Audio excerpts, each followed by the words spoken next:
Welcome friends to my YouTube channel Kishor Gajera.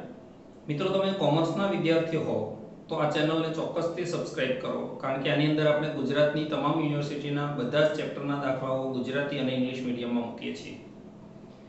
અત્યારે આપણે અભ્યાસ કરી રહ્યા છીએ જોઈન્ટ વેન્ચર ઇંગ્લિશ મીડિયમ, એનો example number 21. Raj and Shammi entered into joint venture to share profit and loss equally. એટલે નફા નુકસાનનું પ્રમાણ સરખું છે.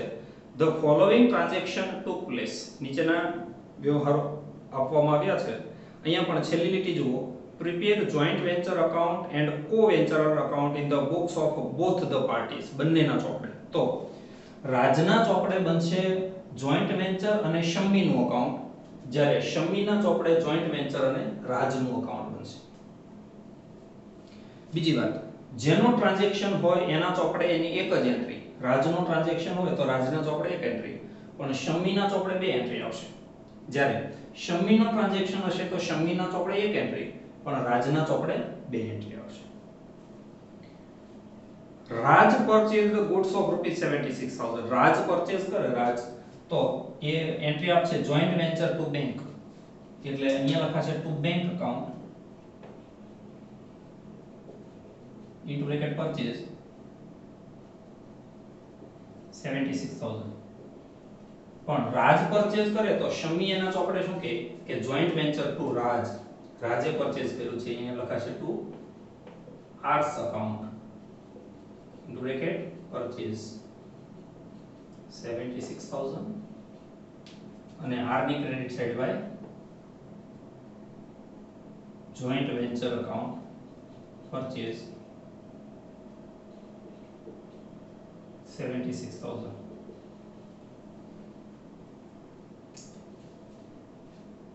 And paid freight and other expenses 4,752.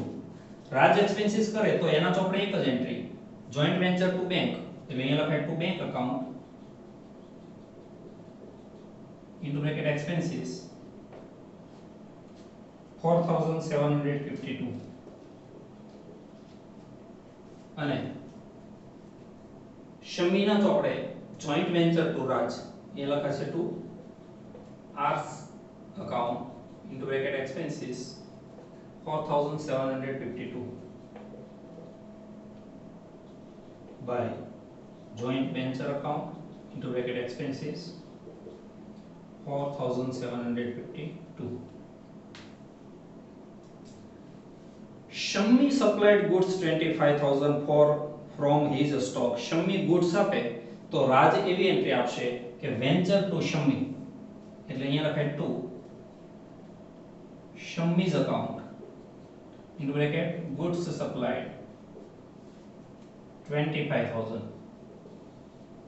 અને શમ્મીની credit side by joint venture account goods supplied 25,000. Shammi joint venture ને આપે એટલે શમ્મી માલ વેચાણ થયો હોય એવી એન્ટ્રી આપે, joint venture to sales account, તો અહીંયા લખાય to sales account into bracket goods 25,000. આના ચોપડે એક જ એન્ટ્રી આવશે. and paid 500 for carriage. Shammi expenses કરે એટલે રાજના ચોપડે બે એન્ટ્રી, વેન્ચર ટુ શમ્મી, અહીંયા લખાશે to Shammi's account into bracket expenses 500. અહીંયા લખાશે ભાઈ joint venture account into bracket expenses 500. પણ શમ્મીના ચોપડે એક જ entry, to bank account into bracket expenses 500.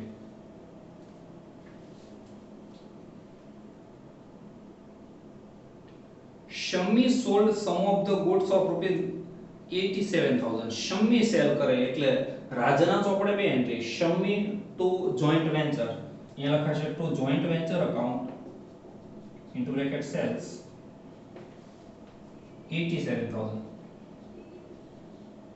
અને અહીંયા લખાશે ભાઈ શમ્મીઝ અકાઉન્ટ સેલ્સ 87,000. હવે શમ્મી સેલ કરે એટલે શમ્મી એના ચોપડે એક જ એન્ટ્રી આપે, bank account debit to joint venture એટલે અહીંયા લખાય by joint venture account sorry bank account આ જોઈન્ટ વેન્ચર તો છે into bracket sales 87,000 and paying sales commission of rupees 1598 આટલું સેલ્સ કમિશન શમ્મી ચૂકવે એટલે રાજના ચોપડે બે એન્ટ્રી વેન્ચર ટુ શમ્મી એટલે અહીંયા લખાય to Shammi's account into bracket commission 1598 અને અહીંયા લખાય by joint venture account into bracket commission 1598 પણ શમ્મીને કમિશન ચૂકવાય એટલે એક જ entry joint venture to commission એટલે અહીંયા લખાય to commission account 1598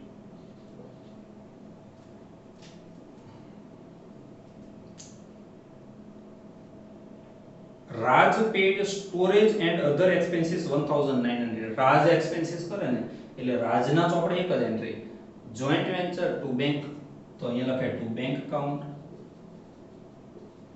into bracket expenses 1900 પણ શમીના ચોપડે બે એન્ટ્રી જોઈન્ટ વેન્ચર ટુ રાજ એટલે લખાશે two Raj account into bracket expenses 1900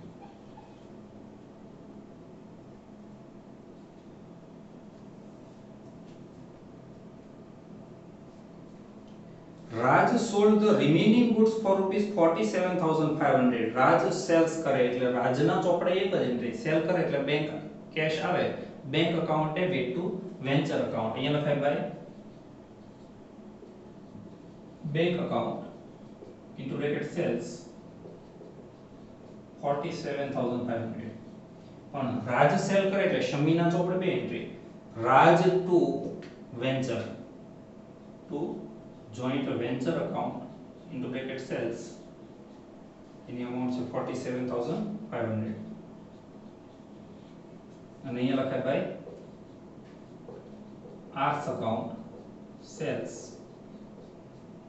47,500 and paid 4,750 for commission and carriage રાજ ચૂકવે છે આ એક્સપેન્સીસ એટલે એક જ એન્ટ્રી joint venture ની debit side to bank account into bracket expenses 4,750 પણ શમીના ચોપડે બે entry venture to Raj to R's account expenses 4,750 by joint venture account expenses 4,750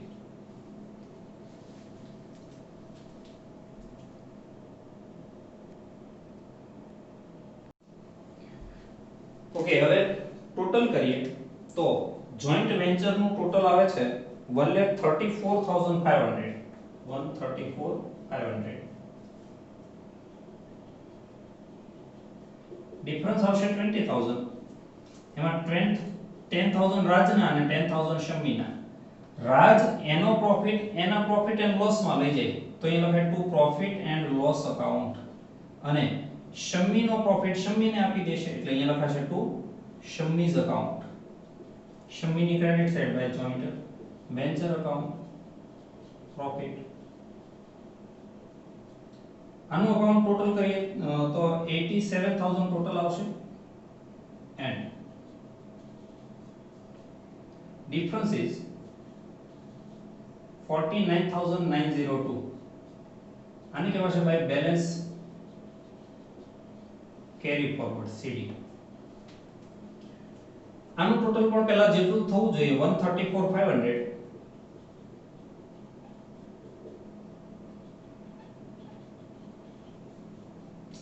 difference also 20,000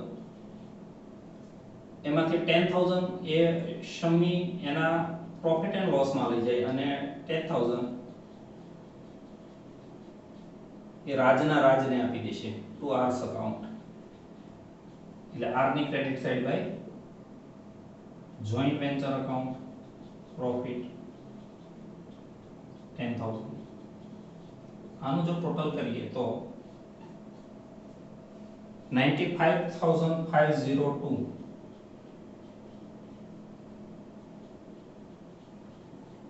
and difference same 49,902 to balance CD. તો આ બંને balance સરખી થવી જોઈએ અને આ બંનેના ટોટલ સરખા થવા જોઈએ. Thank you very much friends.